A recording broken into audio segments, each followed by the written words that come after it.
Jalan. Assalamualaikum, hai adik-adik. Hari ini saya mau mengajak kalian sedikit berjalan-jalan. Mau kemana ya? Nah, pertama kita berkunjung ke sini dulu yuk. Sejuk ya. Siapa nih yang tim gunung? Tapi kini dia begini. Penuh sampah. Kita pindah saja yuk. Bagaimana kalau kita ke sini?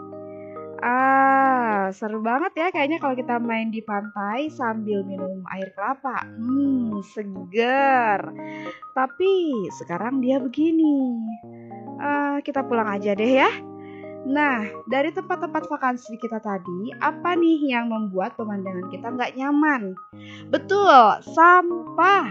Ada loh sampah yang gunung tingginya melebihi gunung daerah setempat. Di manakah itu? Silahkan tanya gurumu ya. Nah, tahukah kamu pembahasan mengenai fenomena sampah ini bisa kita temukan dalam teks eksplanasi. Ada yang pernah dengar teks eksplanasi? Ini dia teks eksplanasi. Lalu, mengapa pembahasan mengenai fenomena sampah ini tergolong ke dalam teks eksplanasi? Nah, kita harus hati-hati.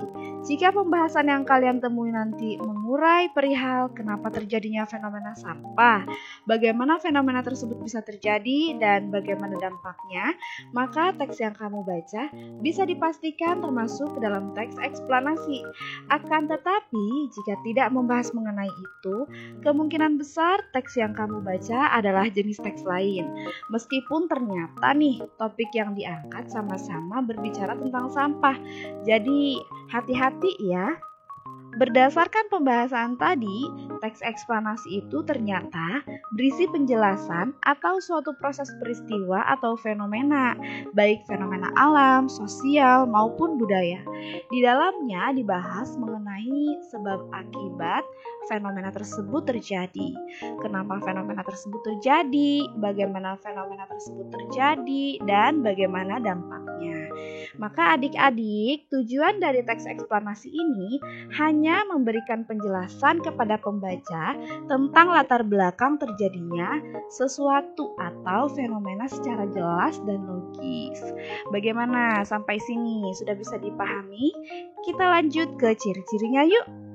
Ciri-ciri dari teks eksplanasi yaitu pertama, membahas suatu fenomena, baik fenomena alam, budaya, maupun sosial. Isinya ya. Yang kedua, pembahasannya ternyata berisi tentang fakta. Yang ketiga, bersifat informatif dan tidak berusaha memengaruhi pembaca.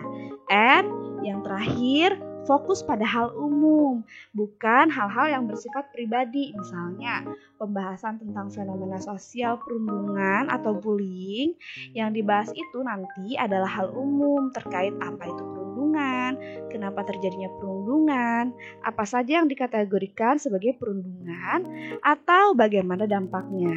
Nah, itu hal umum nanti yang dibahas di teks eksplanasi, bukan hal yang bersifat pribadi seperti ini. Misalnya, perundungan terhadap seorang siswa di sekolah tadika mesra menyebabkan dia depresi. Nah, kalau itu kan sudah spesifik ke satu orang. Nah, itu tidak bisa dikategorikan sebagai teks eksplanasi nantinya, ya. Lalu, bagaimana ya struktur teksnya? Nah, seperti halnya teks-teks yang lain, struktur teks eksplanasi memiliki struktur pembukaan yang dinamakan pernyataan umum. Nah, bagian ini berisi pengenalan fenomena yang akan dibahas. Biasanya, kalau teksnya mengenai sampah, dia akan membahas tentang sampah itu adalah atau sampah itu apa sih, gitu ya. Lalu di bagian kedua atau bagian isi, itu diberi nama urutan sebab akibat. Gitu ya. Atau ada juga yang menyebutnya sebagai kronologis kejadian. Nah, itu juga boleh, sama aja. Nah, dan bagian yang terakhir ini atau bagian penutup dikenal juga dengan yang namanya urutan interpretasi atau ulasan gitu ya. Di bagian akhir ini biasanya teks berisi komentar berupa penilaian atau saran atau kesimpulan atau konsekuensi atas terjadinya fenomena yang dibahas. Nah, rasanya bingung ya kalau kita tidak lihat teksnya secara langsung. Nah, oke. Saya akan coba tampilkan untuk adik-adik ya teks simpelnya. Nanti kita coba tentukan strukturnya sama-sama ya. ya. Percobaannya adalah ini dia. Sampah merupakan barang atau benda yang sudah tidak digunakan lagi yang keberadaannya sangat mengganggu kesehatan masyarakat di sekitar kita. Sampah dibagi menjadi dua jenis, yaitu sampah organik dan sampah anorganik. Sampah organik ini adalah jenis sampah yang mudah terurai seperti sayuran, kertas, daun-daun kering, dan sisa-sisa makanan. Sampah ini dapat diolah menjadi pupuk atau kompos untuk tanaman. Sampah anorganik adalah sampah yang tidak mudah terurai seperti plastik, botol, kaleng, dan sebagainya. Salah satu untuk meminimalisasi sampah organik adalah dapat diatur ulang menjadi sebuah benda yang mempunyai nilai jual yang sangat tinggi. Oke, bagian ini merupakan bagian apakah? Betul sekali, bagian pernyataan umum. Karena pada bagian ini ternyata memuat pengenalan topik, yaitu apa itu sampah, apa saja jenisnya, ya, seperti organik dan anorganik. Oke, kita lanjut. Sampah merupakan salah satu fenomena yang seringkali kita temui di lingkungan masyarakat. Sampah mulanya terlihat biasa berserakan di sekitar kita, tetapi sampah tersebut memberikan dampak yang sangat besar seperti sarang penyakit, banjir, dan tanah longsor. Sampah yang dibiarkan menumpuk akan mendatangkan bau yang tidak sedap, sehingga akan mencemari udara yang nantinya akan mendatangkan penyakit seperti muntaber dan DBD. Baiklah, pada bagian ini dinamakan apa? Betul sekali, urutan kejadian atau kronologis kejadian juga boleh ya. Karena pada bagian ini si paragraf ini menjelaskan mengenai akibat dari sampah. Apa saja sih? Ternyata seperti bisa mendatangkan banjir, tanah longsor, dan berbagai penyakit ya. Banyak sekali dampak dapat dirasakan jika selalu membuang sampah sembarangan.